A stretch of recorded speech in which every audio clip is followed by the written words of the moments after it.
and I really was on my knees, and I was like, Lord, this is not the person that I want to be. And I really want to do the right things. I really want to have all that you have for me, and I know if I keep living this way, I'm not going to get those things. So help me change, help me be better, help me be the person that I want to be, that I know that I'm called to be. And even in that season, God was really just working with me. It wasn't without, running into walls, making mistakes, but He literally began to work on me and mold me. And the more that I surrendered to Him and allowed Him to do that, and knew that, hey, it's going to hurt a little bit, but when I get over the hump, I'm so much better for it. That's when, I knew in my spirit, okay, it's time to be abstinent. It's time to stop having sex. It's time to just start doing the right things, not just doing some things by the book, but do everything by the book that I'm possibly capable of, and He's going to help me get there. So, stop having sex, and started praying about what He wanted me to do next. And in that prayer, He literally told me who my husband was. He told me that it was Devon.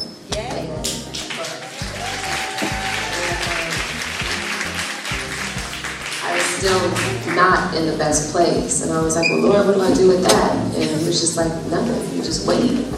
And I was like, okay. And He's like, let me get you together first. I was like, okay.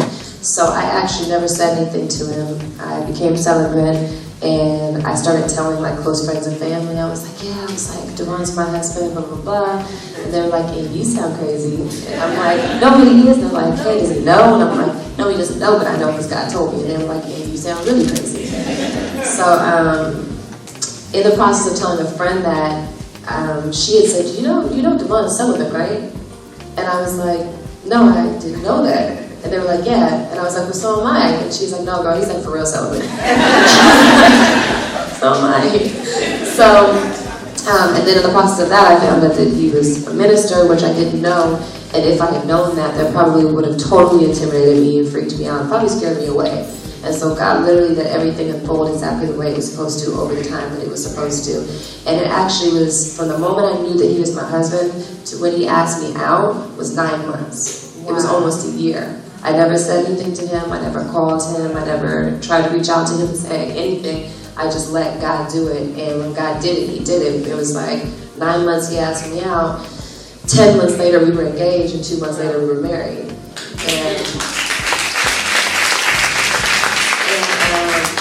But I say all that to say, when we do it God's way, we really do get blessed for it. I look at all the places I've been and the things that I've done, both good and bad, and I just can't believe God's grace on my life. I look at Him every day and what an incredible man He is, and it's not about the man that He is, it's about the gift that God's given me in Him.